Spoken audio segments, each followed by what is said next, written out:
In this lesson, we're going to explore the world of flashbacks and dream sequences, along with the techniques and best practices for editing them. A flashback is a sudden interjection of events and memories that occurred at an earlier point of the story.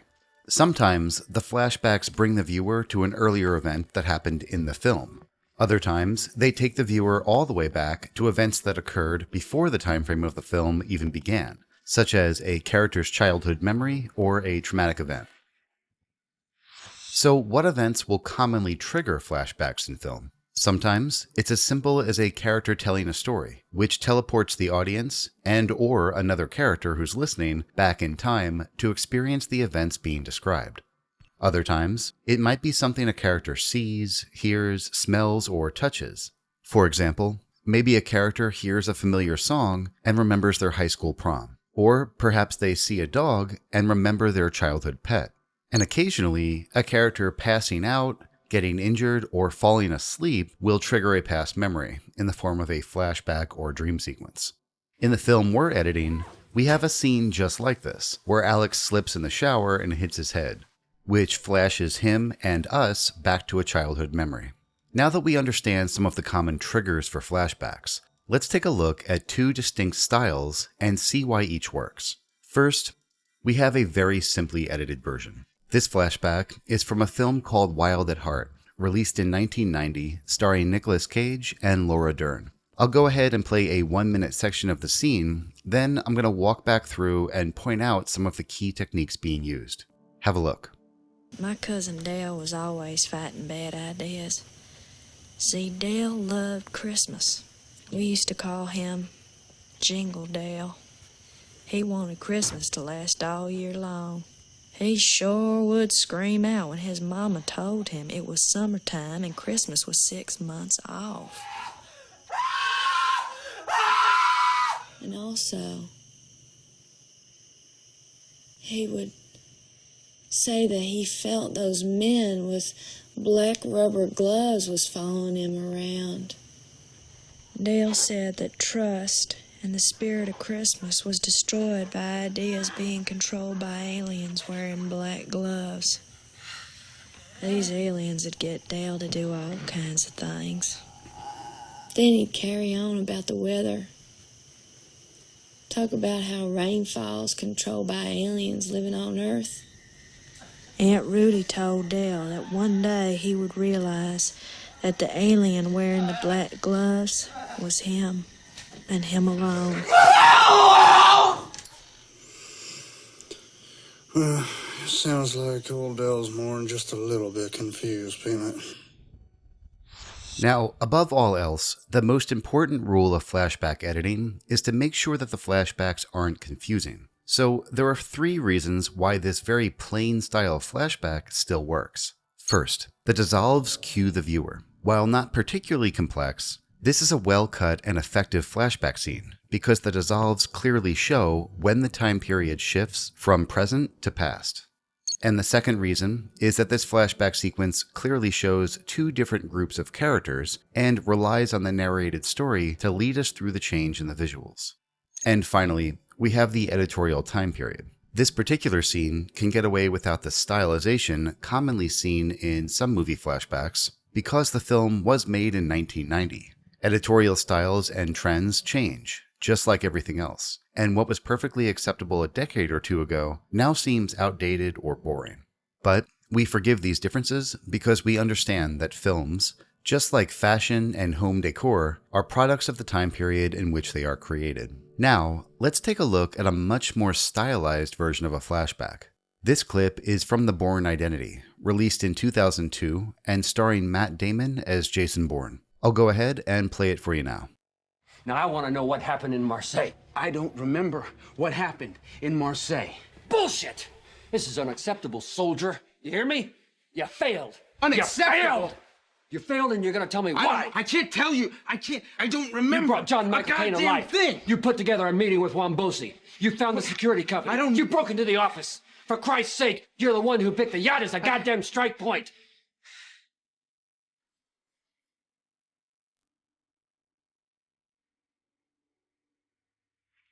You picked a boat, picked a day, You tracked the crew through the fuel. You told us where. You told us when. You hid out on that boat 5 days. You were in, Jason. You were in. It was over.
No, you do remember. So the first thing you probably noticed about this flashback is that it's brought on with metallic whooshing sounds, long ringouts, and bright flashes. You're the one who picked the yacht as a goddamn strike point.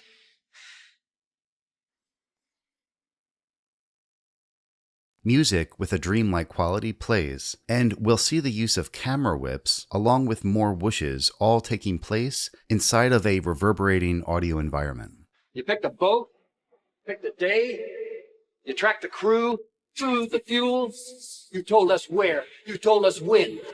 We hear the narrator continue to speak as we see more and more flashback images in relation to the present-day speaker and listener. Then, the echoey sound of children's laughter is introduced. You hid out on that boat 5 days. You were in, Jason. You were in. It was over. Which adds a creepy and surreal feeling to the flashback. And it ultimately becomes clear that it's referencing the children of the man that Jason was sent to kill.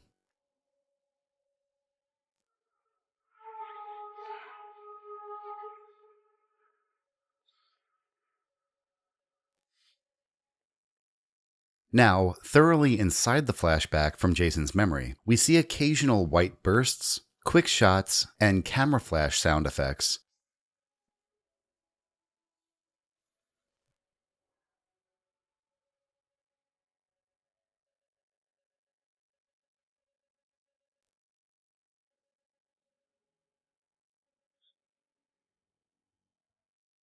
And ultimately, we exit the flashback. As the music dies out, the sound design fades away, and then we're back in the present day with untreated footage and sound.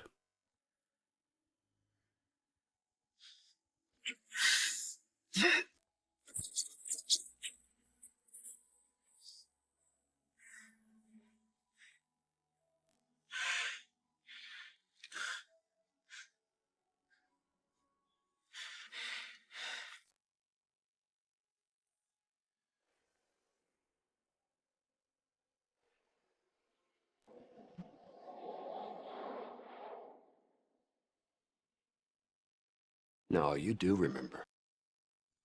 So let's take a look at why you might choose to stylize a flashback like this. First, the lighting and coloration are very similar in both scenes. This is in regard to the time of day, the amount of light, as well as the hues involved. Without the extra visual and auditory treatments to enter and exit each part, we might have some trouble figuring out which time period we're actually watching. The second reason this stylized flashback is appropriate here is that the character's appearance is very similar in both scenes. Jason Bourne looks roughly the same age, with the same type of clothing, hair, etc. in the flashback and in the present time.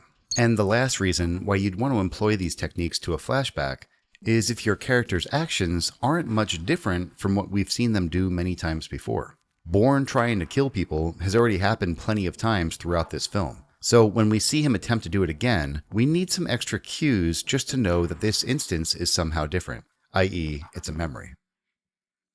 So let's say that your cut calls for a more stylized version, just like the one that we saw in Bourne. So here are some of the more common elements that you're typically going to want to use. The first is to treat the footage that occurs during the flashback in some way. One way to do so is to make the footage brighter than the rest of the film. You can even go so far as to push the exposure on your footage to the point that the whites blow out a little bit, like in this example from the film Ray.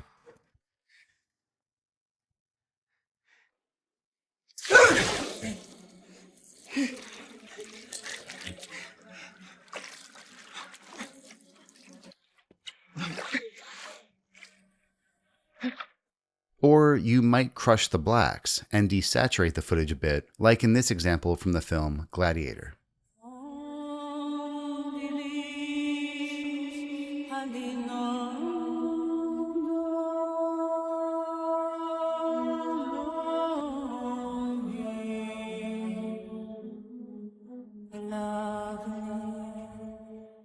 Sometimes, different types of visual effects, like glows and blurs, can be applied to the flashback or the dream to give it even more of an otherworldly quality, like in this example from the film Atonement. Don't you sit down?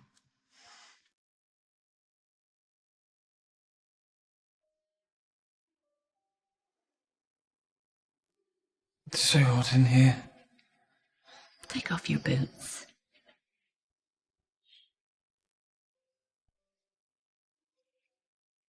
And other times, simple is best, and a basic shift to or from grayscale works great, like we see used here in Kill Bill Volume 2, which is actually a flash forward.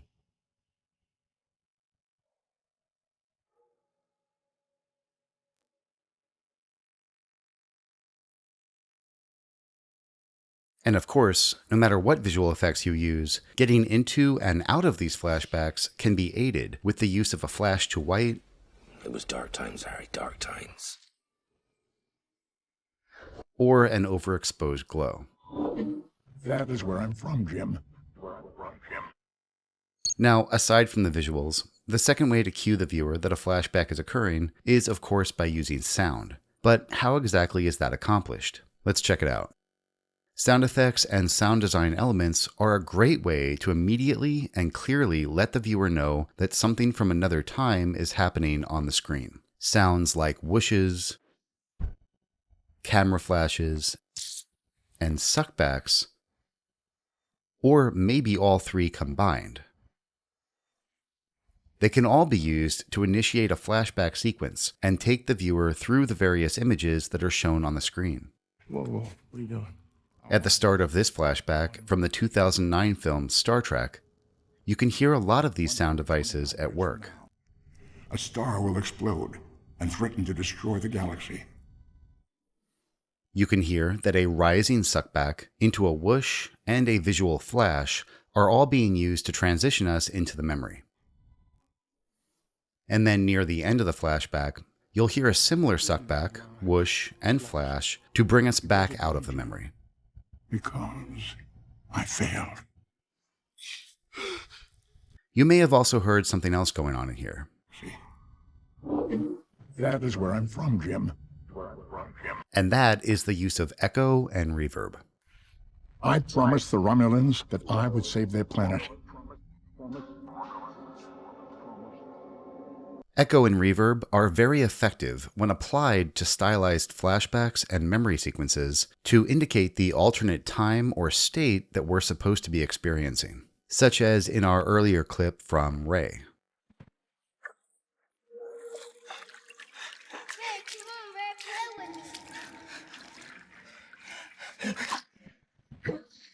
He ain't there. And finally, you've no doubt noticed that characters narrating a story is very effective at cluing us into the fact that we are looking at a different period in time. Whether in a film like Harry Potter, It was dark times, Harry, dark times. Voldemort started to gather some followers. something like Star Trek, That is where I'm from, Jim. The future. The star went supernova. or even an animated film like Kung Fu Panda. Until that one moment when I lost everything.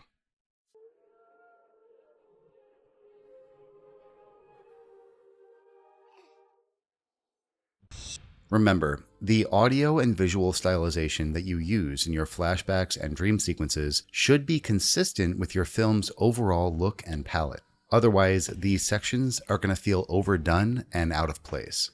And also, a second key point to bring up here.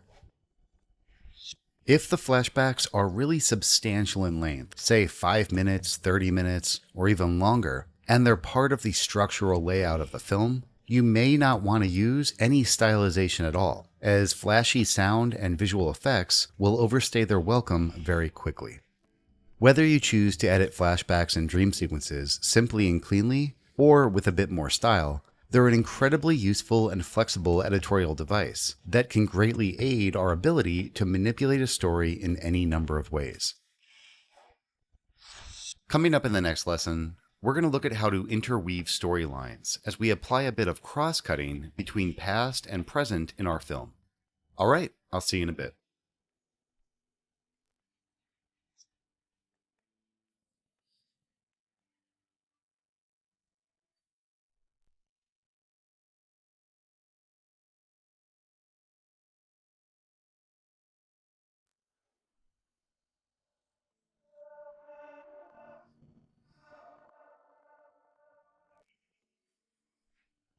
Sometimes you might find that your film and your story is dragging a bit. It just doesn't have the energy and pace to maintain a viewer's interest as much as you would like. One solution might be to tighten up the editing, removing as much of the fat as possible to keep things moving along. Other times, you might consider employing the technique of cross-cutting. Cross-cutting is taking 2 or more film sequences and cutting between them as they progress. By weaving multiple scenes together, you can increase the overall intensity and pacing far beyond what you would have if you played them sequentially. You can also create deeper connections between various events in your film. The most common way you'll see cross-cutting used in film is by interweaving events that are occurring at roughly the same time. You might start with a moment in scene A, then bounce to scene B, then back to A, then to scene C, back to B, and so on. Here, the cross-cutting is very much driven by the timing of the events occurring, and they often converge into some sort of climax at the end of the cross-cut sequence. For example, Mission Impossible Fallout cross-cuts between August and Ethan as they navigate the streets of London, culminating in their rendezvous at the Tate Modern Art Gallery.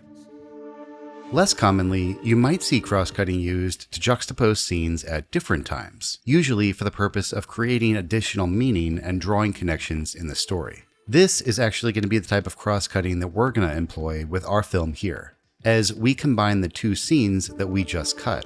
One with Alex lying in bed with Claire during the present day, and then the flashback with Alex having a sleepover with Marie in their treehouse back when he was younger. We'll come back to this in a bit, but first, let's take a look at 4 rules of cross-cutting that will help guide you through the process. Rule number 1, consider the purpose of each scene.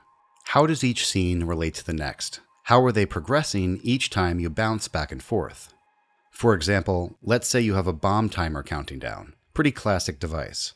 You'd want to intermittently use portions of this scene as a way of reminding the audience that there's an urgent deadline approaching. This is a basic example, but it illustrates proper use of the technique. Rule number 2, use this technique to help with pacing. Cross-cutting is a terrific way to speed things up, and each little vignette that you cut to can be as long or as short as you want. Just bear in mind that hanging on any given shot for too long could slow down the momentum that you're trying to build. Conversely, cutting away too quickly might be confusing for the viewer. You'll need to use your best judgment here. Rule number 3, keep track of where everyone is. Remember that as an editor, it's our job to help the audience understand what's happening. By cutting away from one scene and focusing on another, it's important to remind the audience of where they are when you change the scene. You need to think carefully about when to use your various close-ups versus your wide establishing shots. If you use too many close-ups, the location changes could get confusing. On the other hand, if you use too many wide shots, the pace is going to grind to a halt and the constant re-establishing coverage is going to feel redundant. Alright, rule number 4. Choose your cutaway points carefully. The fun thing about this technique is that you can cut in or out of any moment and leave the viewer hanging on the edge of their seat for what's going to happen next. Just be careful not to cut away haphazardly or randomly. there should be some level of micro resolution before bouncing to the next scene. Oftentimes, a great place to cut away will be after a character visibly reacts to something that's just occurred. This will prevent the cross-cutting from feeling like a bunch of random shots placed back to back, and it helps to push the human drama forward in the story. Earlier, we edited scenes 39 through 41, with Alex and Claire in the hotel room bed. Then, we edited Alex's flashback to younger days when he spent the night with Marie in scenes 42 through 46. There's a good opportunity there to crosscut between the hotel scene and the treehouse scene in order to pick up the pace in this section of the film, and also to connect Alex's present-day one-night stand with his truer love from days past. By closely juxtaposing his apathetic attitude in the present with his deeper romantic feelings from his past night with Marie, it's going to help to further develop Alex's character and deepen the audience's understanding of his desires in the film. All right. It's time to start editing, so I'm going to hand things over to Brian to get started. In the last lesson, we left off with a template of our scene, which I had here in my bin. Now, for my organization purposes, I've gone ahead and duplicated that timeline in my bin for this lesson. You may not necessarily need to do that in your project if you just plan to keep on working in the same sequence. However, it's always a good idea to keep backups of the work you have done, whether that's duplicating your working sequence and adding another number to it, or going up a version on your project file. So the last time that we took a look at this scene, we felt like it was a little bit too slow for our tastes. And so one of the things that I suggested that we try to do is cross-cut elements from one scene into elements from another scene, to try to find similarities in their emotional moments, and try to speed things up in general. This will allow us to cut out large chunks of the scene if we don't feel like we need them, and it will also make the audience feel as if time is moving a little bit faster. So, anytime that we can create a moment where we can cross-cut away to another part of the scene will give us the opportunity to speed up the pace of the edit, and that's ultimately what I'm going for here.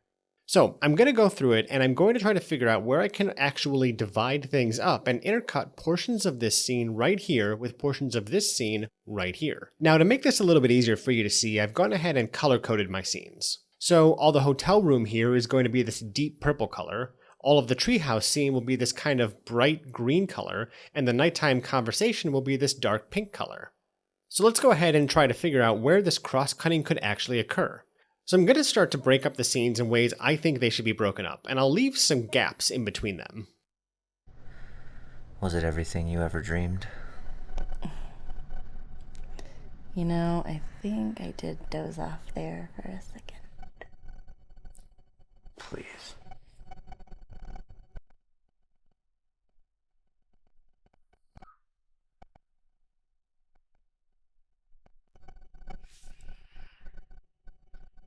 You were so different back then, you didn't even look at me. Oh, stop. I didn't. I mean, we talked, but you never looked. It's like I belonged to Pa. Marie, stop it. So right there, Marie, stop it. That's a really big change in his character, and it really changes the flow of what's happening. I'm going to put a break right there.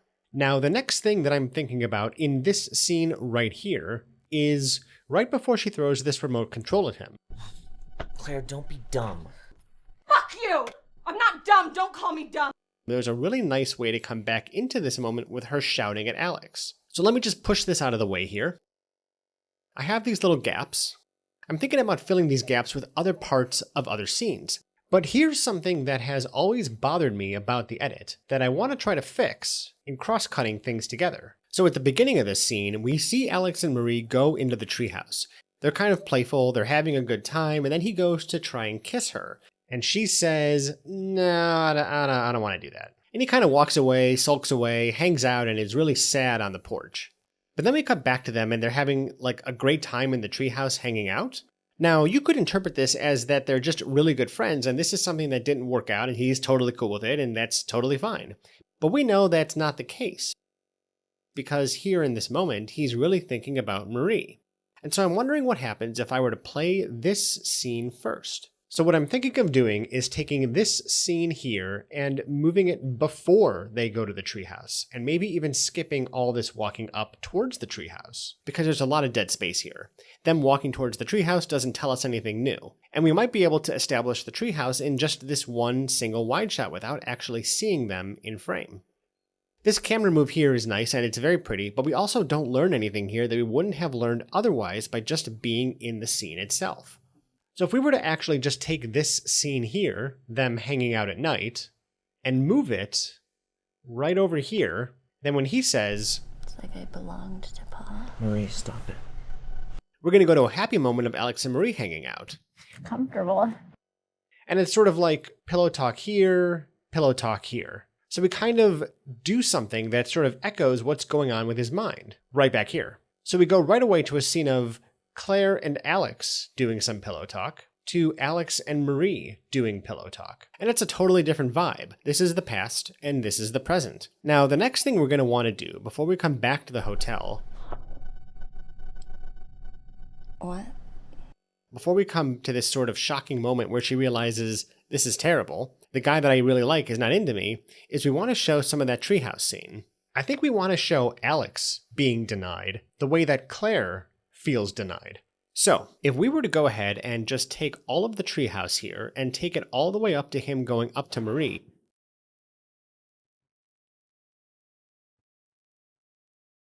Alex.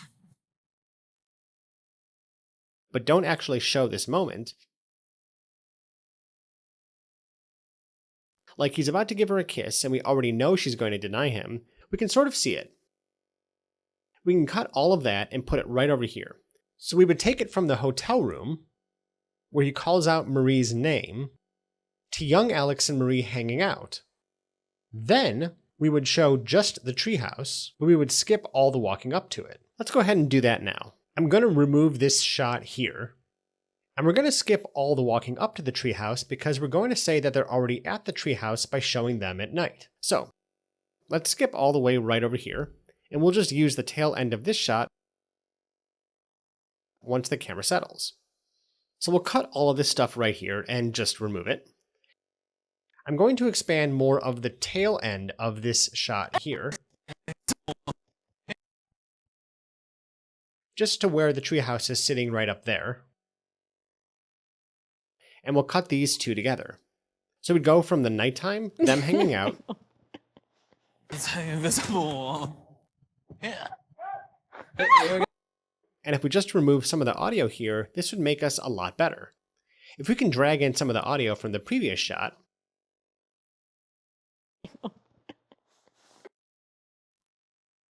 Shit out of the way. Here we go. Oh my God. You okay? Oh my God. You alright? Now we also don't need all this dialogue here. We can actually skip a lot of the shots of them exploring the treehouse for the first time because she's already been in there and just go right to the shot of Alex staring at her. We'll remove this extra audio that we don't need. And so what's going to happen is they were hanging out at night, he's having a great time with her, he's feeling really emotional, and we can tell that he really likes her. And then the next morning, we're showing the treehouse in the morning, and he's kind of nervous, she's kind of staring out the window, and he approaches her.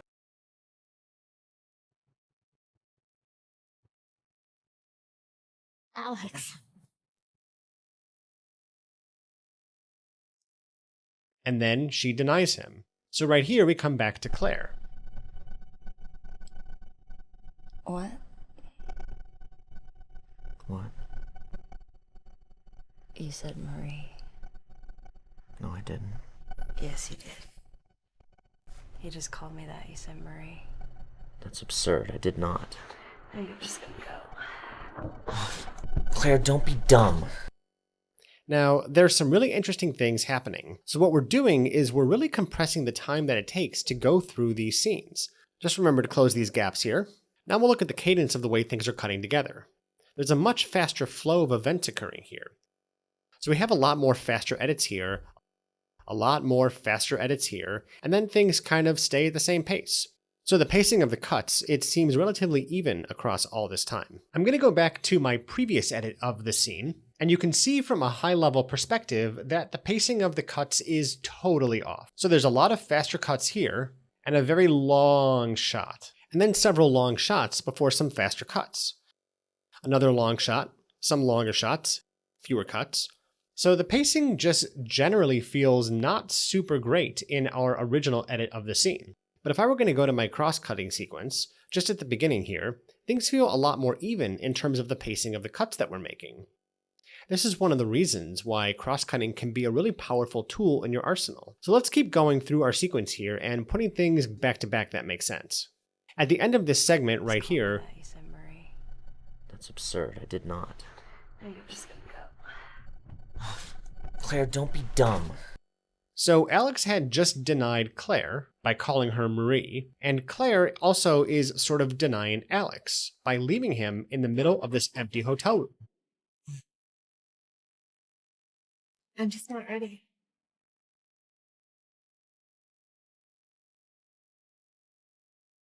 Okay. Yeah, okay. Alex. It's alright. We don't necessarily need this shot anymore because this is very continuous, but I'm thinking that we're seeing Alex and Claire sort of bailing on each other in this moment, and it would be good to see how sort of the same thing happens to a young Alex with a young Marie. So let's grab it, just this section right here, and put it back here. I did not. No, you're just gonna go. Claire, don't be dumb.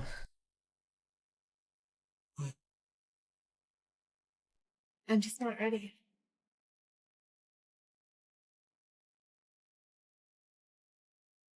Okay. Yeah, okay. Alex. It's alright. Now, with Marie looking away and feeling really sad about what happened, it would be really interesting to contrast that with Claire here being really upset. Fuck you! I'm not dumb. Don't call me dumb. I know why you're here. This didn't mean anything to you. And we have to find a way to get out of this really long shot.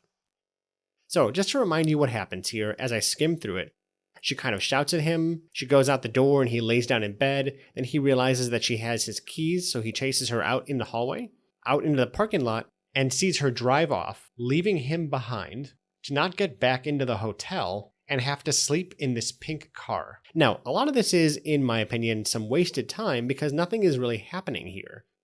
And although it is kind of humorous that he gets locked out of the hotel while naked, there's probably a much faster way of putting this moment together. So let's explore that here. She throws the remote control, shouts at him, and then walks out of the hotel room, kind of leaving him naked and alone in bed. He turns over and starts to think. Now, it's obvious that what he's thinking about is this moment from his past with Marie. So let's go ahead and separate things right here. I'm thinking that if we come back to young Alex's reaction to being rejected, it might be a really interesting compare-contrast scenario. So we could either try to keep this shot, which was a very different perspective on Alex saying, it's okay for being denied, I don't mind. But I think that it would be more interesting to just skip this moment entirely and jump straight ahead to him outside here. Let me grab these shots and put them back here. Now, something that we actually excluded when we built this scene originally was this shot. I said it didn't work because we were going to be cutting from the wide shot inside into a shot like this.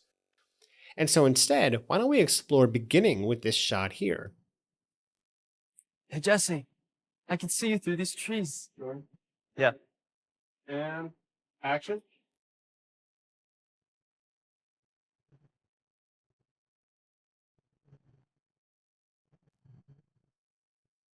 And even before she shows up here, we'll cut that in right here, and then we'll allow her to kind of cross out more quickly into this shot.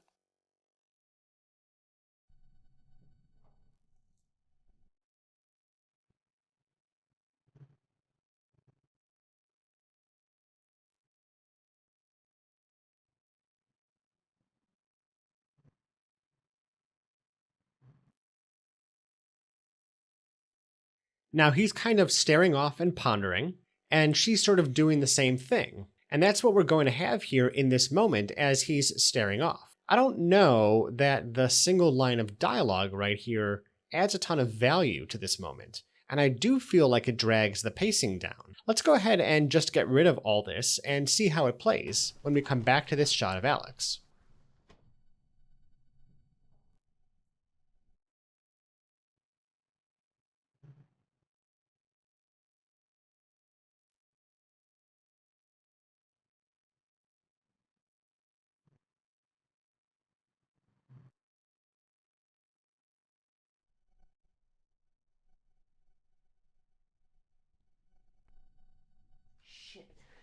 Claire!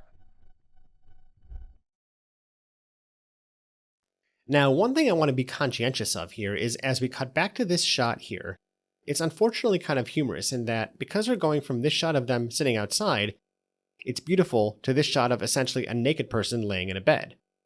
So I'm wondering if there's a piece of coverage here that we can cut to that will be a little bit more interesting to come back to, but still sell the same moment. Let me go into our selects here and see what we can find. So at the end of the scene, we have him laying. Something like this would be really good so we can cut into a more close angle and then he realizes he has to jump out of bed. So we come back and do a close-up. And when he sits out of frame is when we cut back to this shot here. So let me go ahead and put that in, and we're going to try to get the continuity to line up. So he sits up and out of the bed. So right here.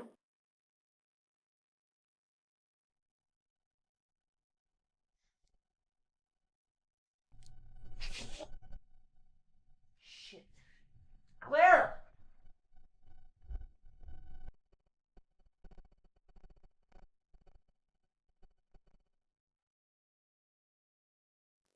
Now here's the thing. We don't necessarily need to see all this hallway stuff. So something we could attempt to do is just make some wild jumps in time. He opens the door. We can cut and skip all this long walk down the hallway here. We can go right outside. So it's like door to door. Even though we're not necessarily cross-cutting, I like the sort of comparison of he opens the door here and then comes out of a door here. My jeans are in your car!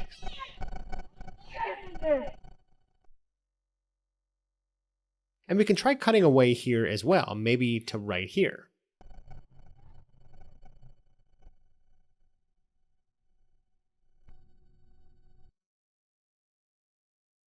We could try making a little jump right here. So he tries to get back into the hotel. We don't need to see him walk all the way back to the hotel.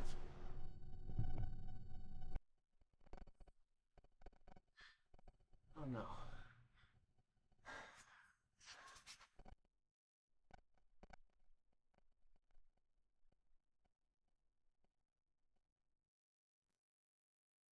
We can actually even skip the hotel scene and just do this. As he turns to the left here, we could go right to this shot, just like this, and remove all of this stuff.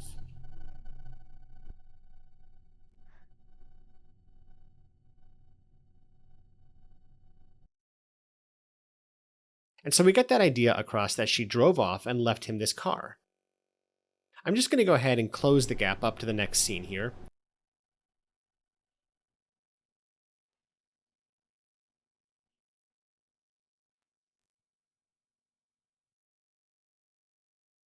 And that kind of works. Now let me zoom out and show you the whole timeline. You can see that we've significantly chopped things up. We've taken the runtime from 7 minutes down to about 4 minutes, and the pacing of things seems to be a lot faster.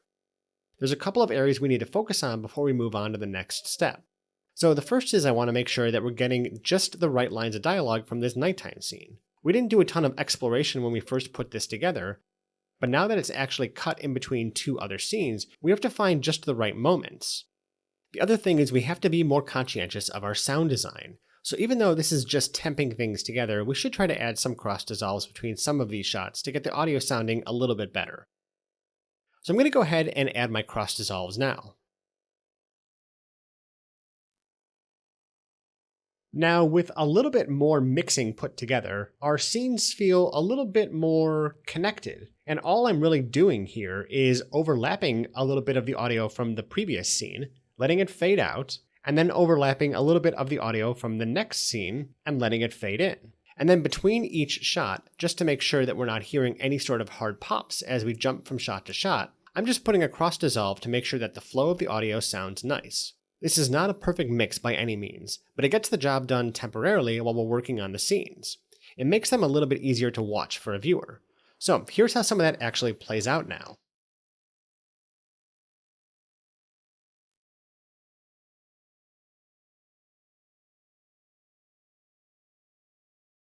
Alex.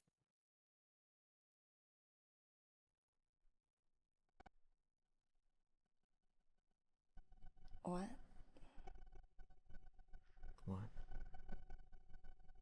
You said Marie. No, I didn't. Yes, you did. You just called me that. You said Marie. That's absurd. I did not. No, you just... Claire, don't be dumb.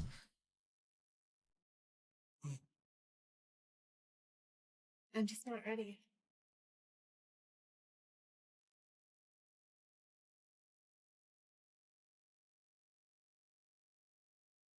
So it's a little bit better and a little bit easier to watch. Now let's go back to this one scene right here. So we want to find just the right moments for them to be talking in the treehouse at night, because this is going to sort of set the scene for what's going to happen in the next morning. So we need to find moments that are cute, playful, cuddly, romantic, perhaps a little bit just to kind of drive home the idea that he's really into Marie. Let's see what we have in our selects. So this wide shot is really important, but we don't have to begin with the wide shot. In fact, it might actually make more sense coming out of this shot right here to begin with a shot of Alex. So what if we were to begin right here? Let me swap the order of some of this. And we'll put the wide shot last, and we'll put Alex's shot first. What? Smiling at. That's a really interesting edit, although maybe I was wrong and maybe Marie is the thing we need to cut to since he just says Marie. So we put Marie right here. Your hair is like seriously all over the place. Like you look like you just woke up every morning. Yeah. Like I belonged to Pa. Marie. And that's really good. So we're going right from Alex. Your hair is like seriously all over the place. Like you look like you just woke up every morning. Yeah. So I've been all day told. long. Yeah. Like you just rolled out of bed. And that's really cute. She's kind of being playful with him. I actually think this works really good. Now, what is he talking about? What? Smiling at. I'm not smiling. Okay, I have one. Knock knock. That's a good one.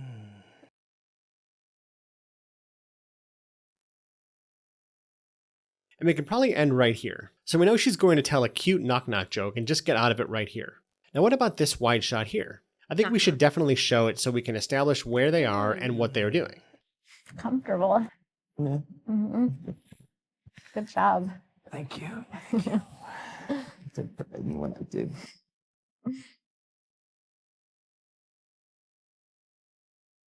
But maybe there's a different part of this wide shot that makes a little bit more sense, where we can take some of the knock-knock joke audio, extend it, and just play the wide shot over it. That can even come into the next morning.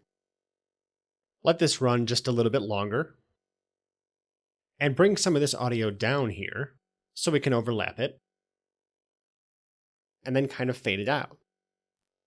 Now we're going to find a wide shot that kind of works for the audio that we're hearing right here. Let's go to the wide shots and see if there's anything kind of fun. Something where she laughed. Where we can't really see their mouths would be good. This right here. Mm-hmm. So like right here.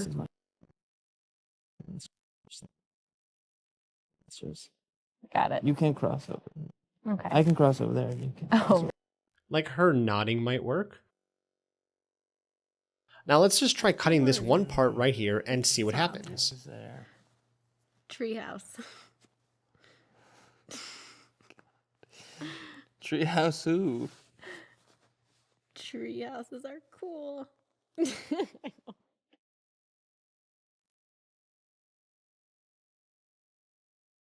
I like the idea, and I definitely want to go to this wide shot at some point, but perhaps that audio is a little bit too present and clear, and we're definitely not seeing them say that audio. Now, there's one way we could actually deal with this, if we really wanted to keep this shot here and keep this audio here without playing out the entire close-up. And that's to make this audio sound a little bit more echoey and distant, like it's sort of in a memory space. That's going to be all part of cleaning up, smoothing out, and trying different experimental ways of making this cross-cutting sequence actually work. The goal right now is to see if we can actually cross-cut these scenes together though. So for the moment, I'm going to leave this wide shot here just as is, because we're going to want to come back and mess with it a little bit later. So let's check out what we put together here for just cross-cutting the scenes together. You know, I think I did doze off there for a second. Please.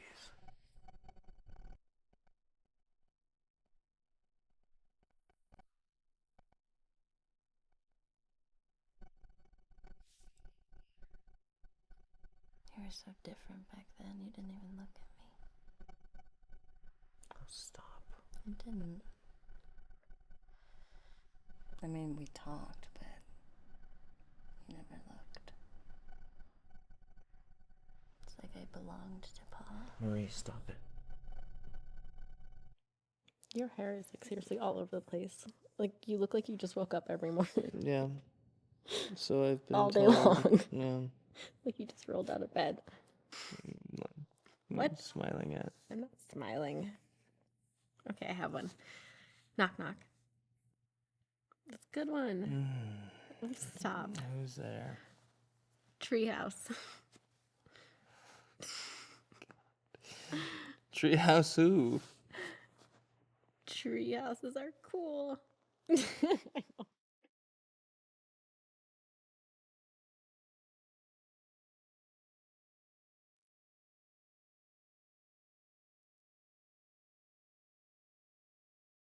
Alex.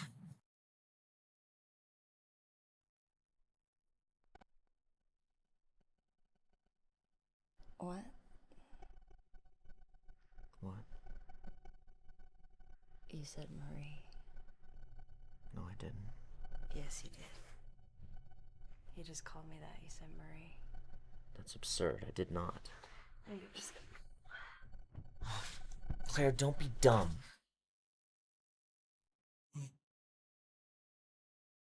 I'm just not ready.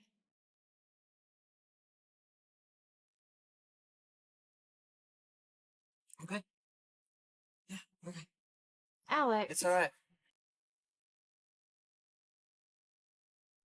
Fuck you! I'm not dumb. Don't call me dumb. I know why you're here. This didn't mean anything to you.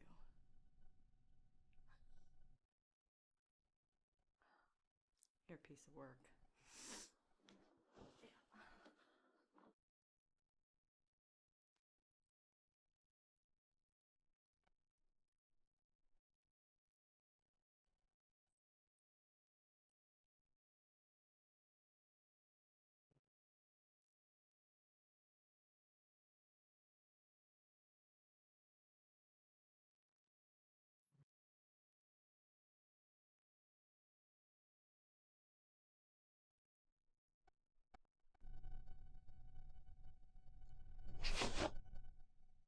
Shit.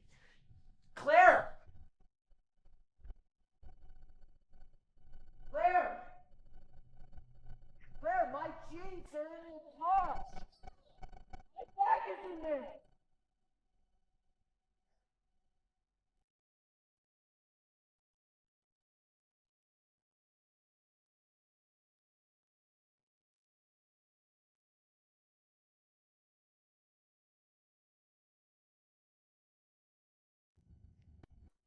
Fletcher! And so it's really interesting that we've put these different scenes together that were never meant to be going back and forth, and they tell a really interesting story. But there's something really missing about this, and it has to do with the overall flow and feel of the way things are playing together, and that is where a lot of sound design and music comes into play. Hey guys, Chris here. So this lesson is going to have some homework. As always, start by creating your line breakdown, which is optional. Then look for opportunities to juxtapose moments from each scene. Be thoughtful of where you choose to enter and exit each scene. And finally, combine the scenes together with cross-cutting. Coming up in the next lesson, we're going to work on smoothing out the connections in this cross-cut sequence. To do so, we'll be using music, sound design, and some audio cleanup. All right, we'll see you in a bit.